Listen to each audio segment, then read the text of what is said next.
Okinawa basically under Americans staying at least, Okinawa is under American control starting in April 1940. So as we talked about yesterday, Battle of Okinawa starts on this island April 1945 and then goes until about June 22nd, June 23rd. And so what happens on this day? Has anybody been here on like June 23rd and at noon you heard like a siren? Okay, next year if you're here on June 23rd, listen at noon and there'll be a siren, and that's for Okinawa Memorial Day. So in Japanese it's called Ire Niki. And so at noon you're supposed to pray for 1 minute to remember that all those that died in the Battle of Okinawa. And the reason this day is chosen as Okinawa Memorial Day is because depending on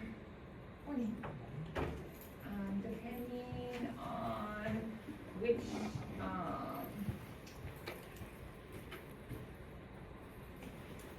there's two theories. Either Ushijima, who was the head of the army, and Cho and some of his other higher level men, they commit suicide on either the late evening of June 22nd or the early morning of June 23rd.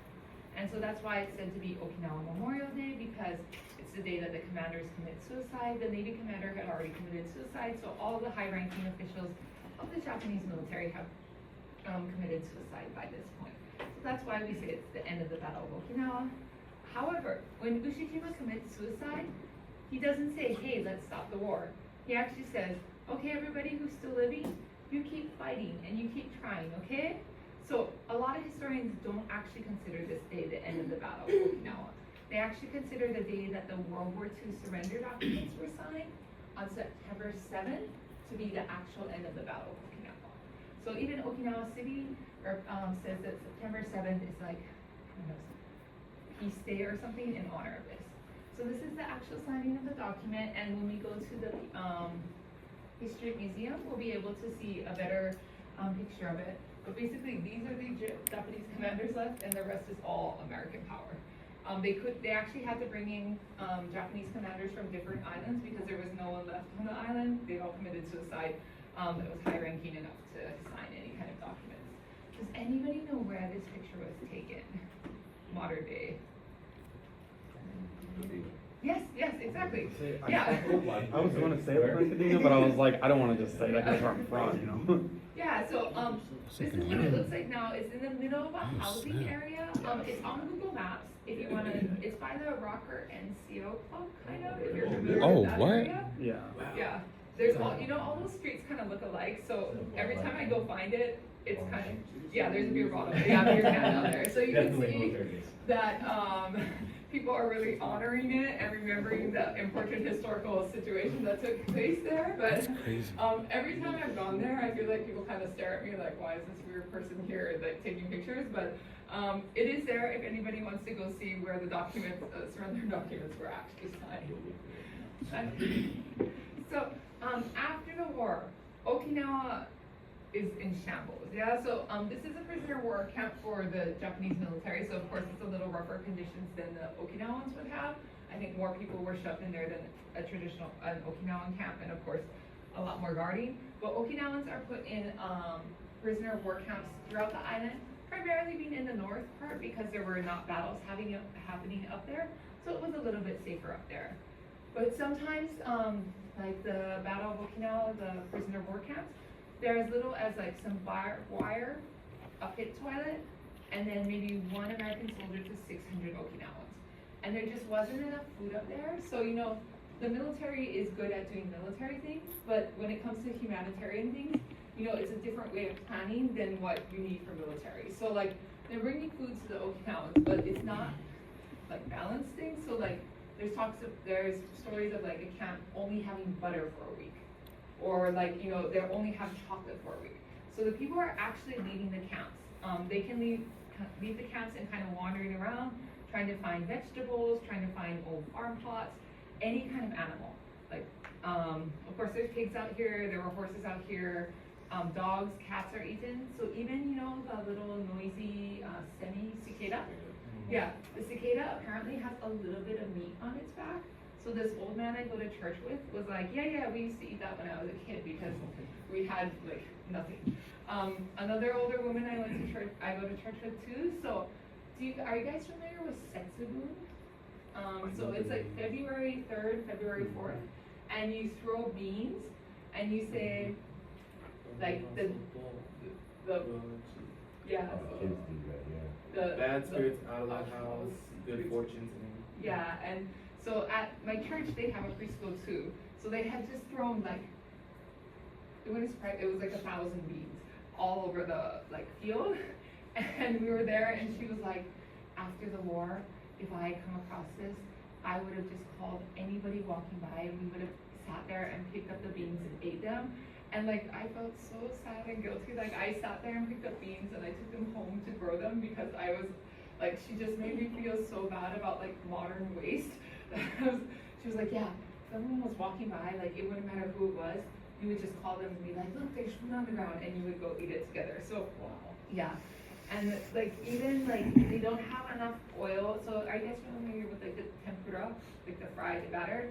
So they didn't have enough cooking oil, so they're using machine oil to cook the food. God. And like in Naha, there's if anybody goes to Naha a lot, there's like Sakurazaka Hill, like, and they have a movie theater now, and apparently that was all tempura shops. And at the time they didn't have enough oil, so they're using the machine oil, and it was just black, and like the smell like was revolting, but people just didn't have enough food at the time, so like that was a treat to have machine oil like fried tempura. So just like really, really bad conditions in every sense. What else do we have? Like diseases. So they estimate that 3/4 of the population has lice or fleas. I was even talking to a woman who was out here in 1946 with her family, and she said on the military bases, there were like packs of fleas, and they would just go around from family to family. They would all be eating at the like, I don't know, canteen or something like that. And so this family would have the fleas, and you'd see them all itching, and then you'd see them travel to that family, and they would all itch. So there's huge problems with fleas, lice, of course, dengue fever. I was talking to a woman her specialty is mosquitoes, and you know, nowadays we don't really have dengue fever in Okinawa, and I was like, but in Hawaii we have dengue fever, why don't we have it here? And she said the US military sprayed so many chemicals after the Battle of Okinawa that it like killed off everything. So, but she estimates the chemicals are gonna start running out in about 5 to 10 years.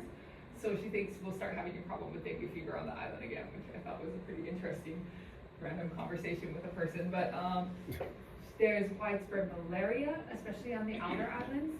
There were areas in the outer islands where nobody traditionally lived because they had malaria. But when the Japanese military came in, they kicked people out of their communities and forced them to live in the malaria areas. So people are getting a lot of malaria. Approximately 30% of the population is in need of medical attention from the just Battle of Okinawa. Also 35% of the population have TB. TB was a huge problem. Even today in Japan, like kids get a TB vaccine. So TB is still actually a problem in Japan nowadays. Also, so this saddens me, but like there was also a huge problem with American soldiers raping women after the Battle of Okinawa. They estimate that 10,000 women were raped after the Battle of Okinawa by American soldiers. There's a story that goes along with it. So in 1998, they found the bones of 3 people, and just in the mountains in the middle of nowhere, and they were kind of wondering who it was. And so they did some digging, and it seems like near the village, near that mountain, there were 3 men who were serial rapists that just kept coming to this village over and over and raping the women. So the men got together, murdered the 3 men, and then just hid their bones in the mountain, and nobody said a thing, and just no one's ever gonna say a thing, and that was the justice they got, which I can't argue that that's not needed, but yeah. Also, one more thing I wanted to mention, what was it?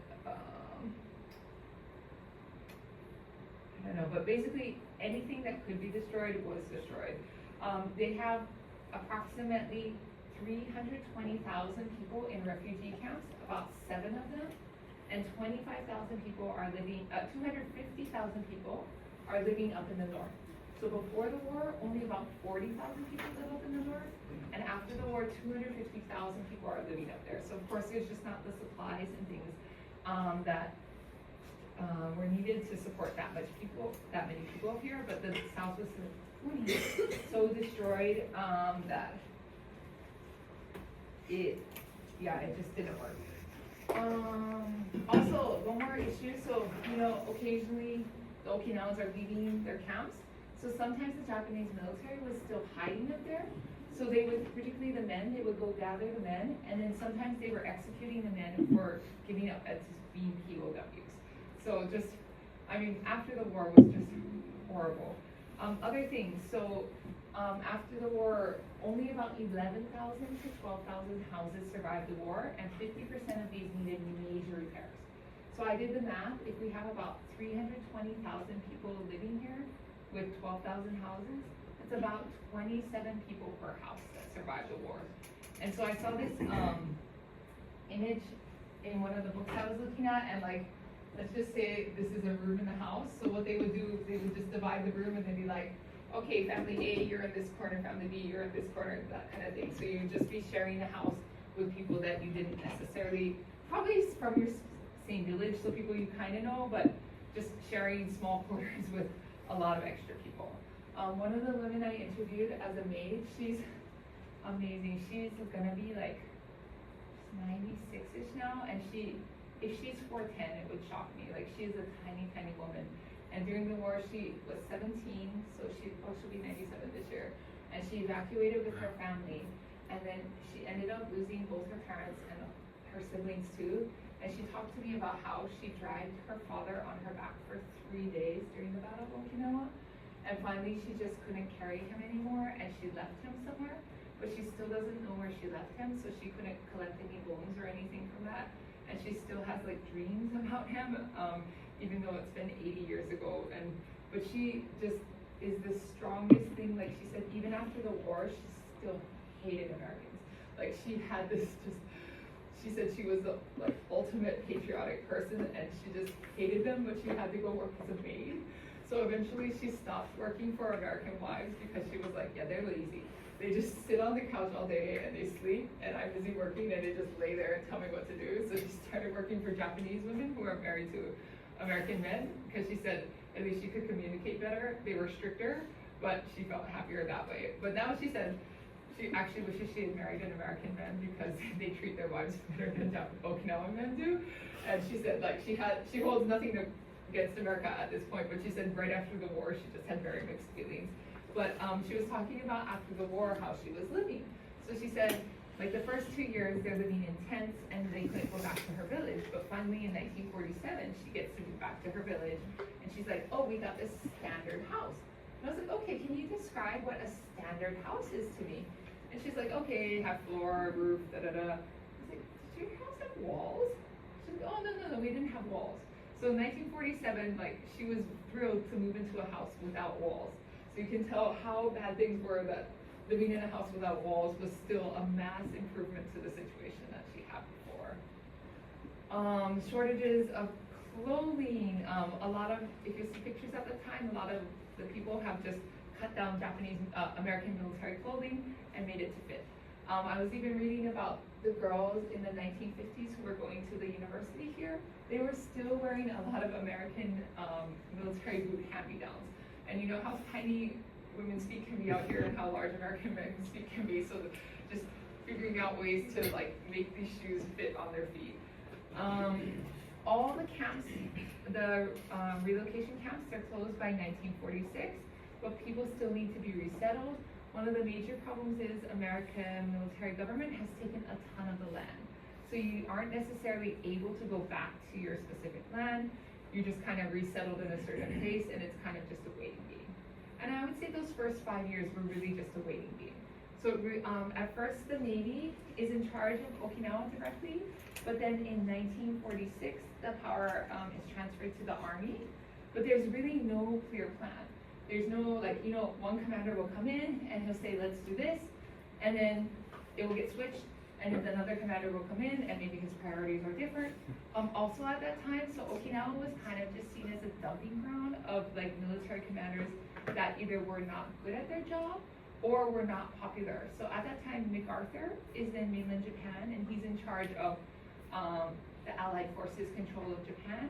So anybody he doesn't like or anybody who's not good is kind of just sent down here, and then they kind of sit. So my grandpa worked in the federal government at that time too, and he talked about how Okinawa was just kind of this cesspool of like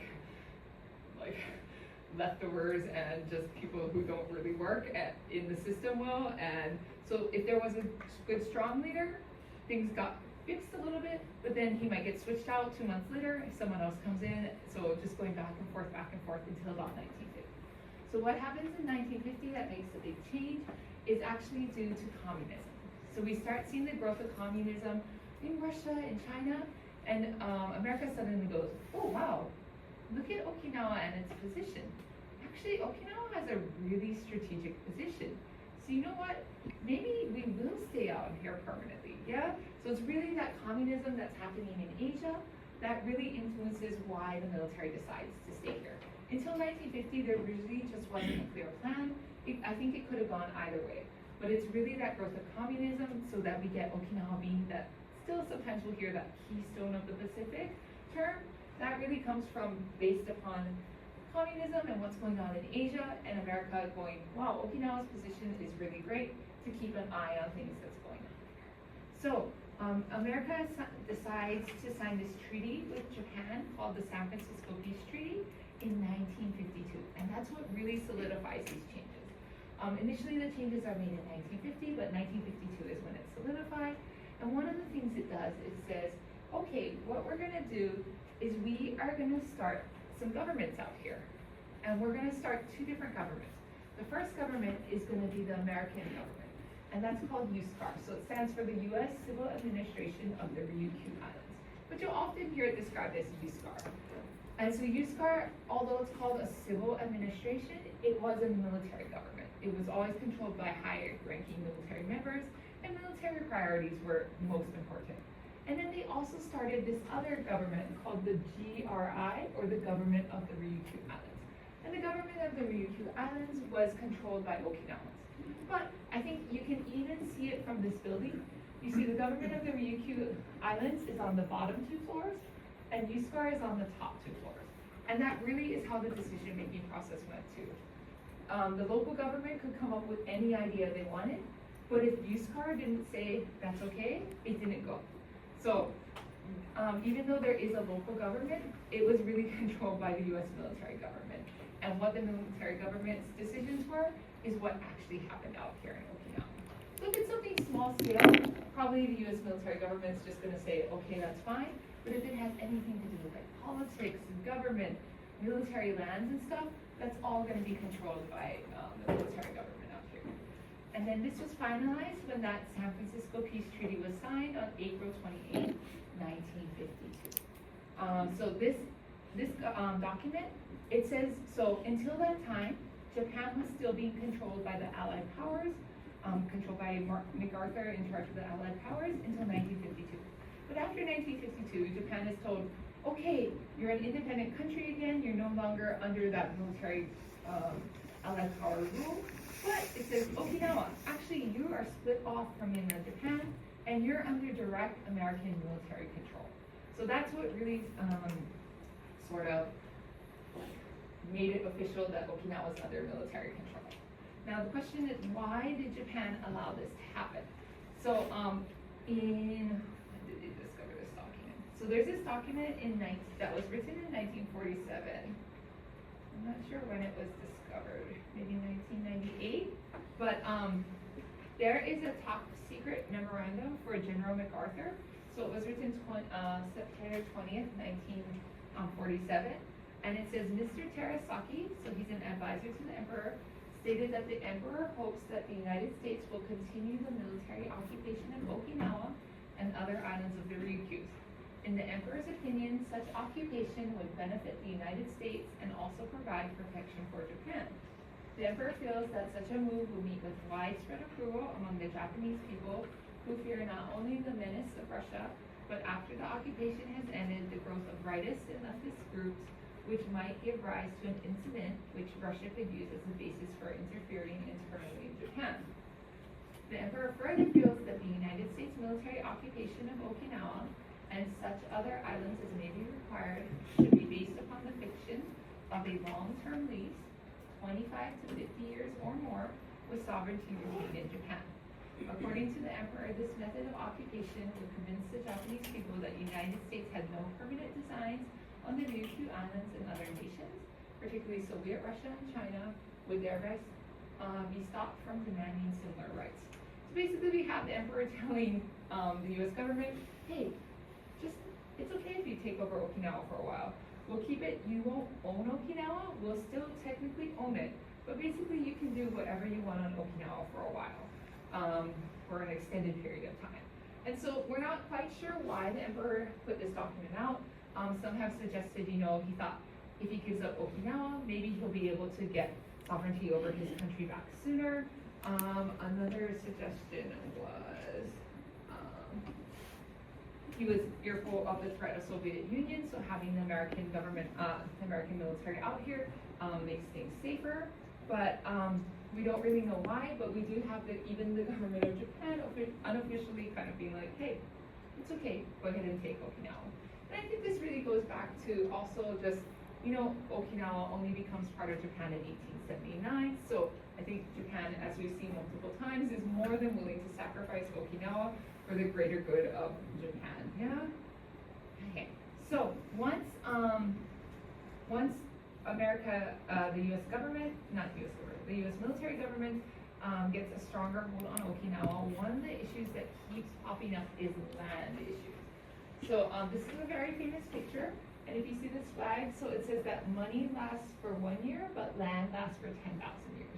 And so what the issue was is, right after the war, basically the U.S. military took any land that they wanted. They said, okay, this is now military land, you need to get off of it, and you can't come back on it again.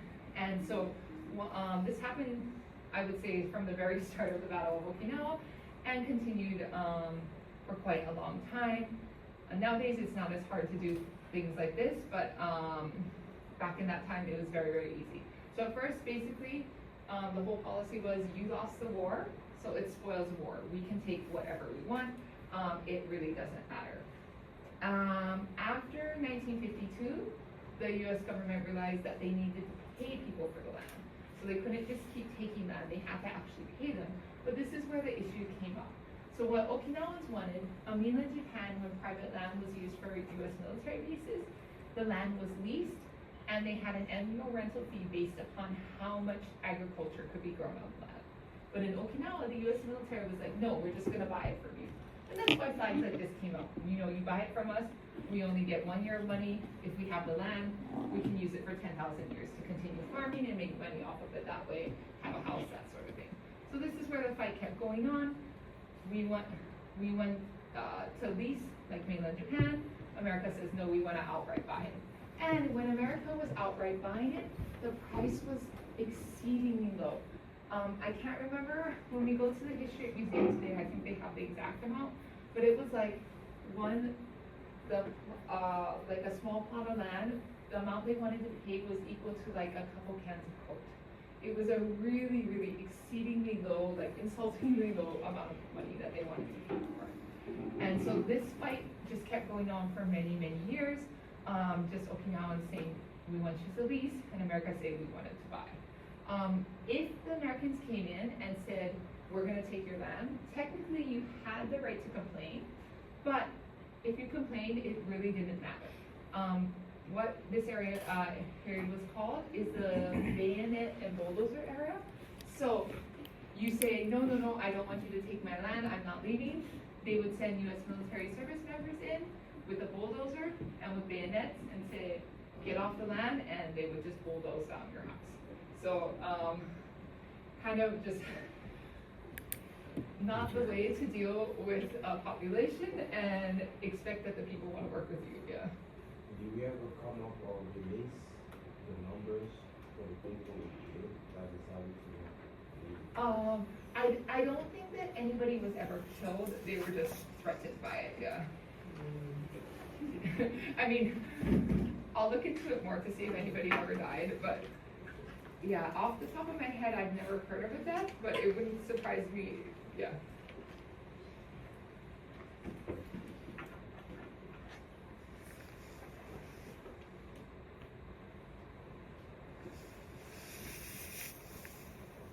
And a student have pointed out to me before previously, like, the people who are sent out with bayonets and bulldozers, like, that must have been a horrible job too. You're just told you have to go do this, and they have probably had a very like bad feelings. So I think Okinawans can separate this too a lot of times and understand that like maybe they don't like the American military, like the idea of it and the whole of it, but they can also see individuals as good human beings, and you know, this person's just trying to do their job and it's not personally them. That being said, there were also like a lot of just nasty people at that time. We won't look at this in class, but on Iwo there was, they were taking a lot of the land out there, and some of the US military officials that they dealt with were just so crooked. Like they were like, here's a document, just stamp it and we'll pay you because you missed 1 day of wages. And they tricked them into stamping something that said they gave their land to the US military. And so they're like, no, you stamped it, like the US military owns your land now. So like, there were horrible people there, but there were also, I think, a lot of just good people out here just trying to do their job and trying to make things better. So I don't wanna make it seem like every service member out here was just a bad person doing bad things, but there was just enough, the structure of the US military government at that time did not lead to making choices that benefited the Okinawan people at all. Yeah. So this went on for quite a while. You know, thinking about Okinawa and just land in general out here, first of all, land is just really limited. Particularly if you're farming, you have to be in the central and southern area for the most part, just because it's flatter and the land is more fertile. So if they take your land here, it's not like you can just go, if we were in like, if we were in, I don't know, South Dakota, you know, there's probably still a lot of land in South Dakota. I sell my plot, I can go down 100 miles and go get a new plot of land and be fairly successful. But in Okinawa, that's not something that we could do. Also, there's a spiritual connection to the land. You know, if your family's grave is on the land, it's a big deal to have to move the grave to somewhere else. And if somewhere's, you know, your family's been living there for hundreds of years, you have certain prayer spots that are important to you. If it gets taken away, sometimes I'll even see like Okinawans going to the gate and praying towards a certain location because that's where they've always prayed, but it's taken away. And then also just at this time, so before the war, 70% of Okinawans are involved in agriculture. So really, if you take away agriculture, there's not really another job you can do out here because it's so agriculture based. So it just leaves a lot of Okinawans without a job if their land is taken. So these fights went on for quite a while, and it was finally only in the late 1950s that they decided that the US finally gave up on that idea of a lump sum payment. So they finally said, okay, we will agree to lease the land, and we will base your how much we are paying for leasing your land based upon about how much agricultural goods you can get. So yeah. Do they ever have to like back pay the people that they outright bought them, or? I will check on that. I'm not sure if there was back pay. It seems like there should have, but I also kind of feel like in that era, probably not, but I'm not 100% sure on it, so I'll put that on my list of things to look into, yeah.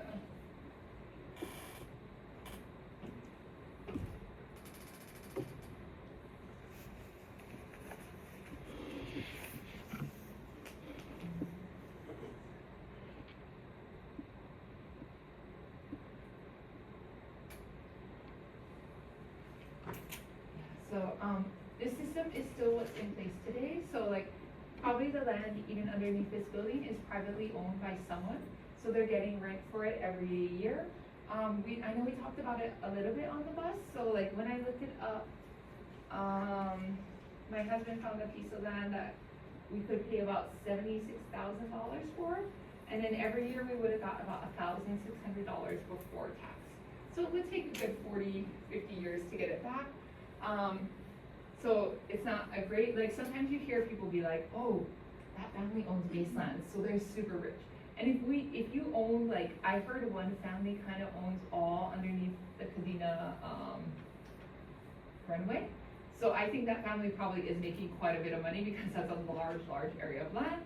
But it's not necessarily gonna make you rich if you just own a little small section of land. Okay, let's take a break and let's see.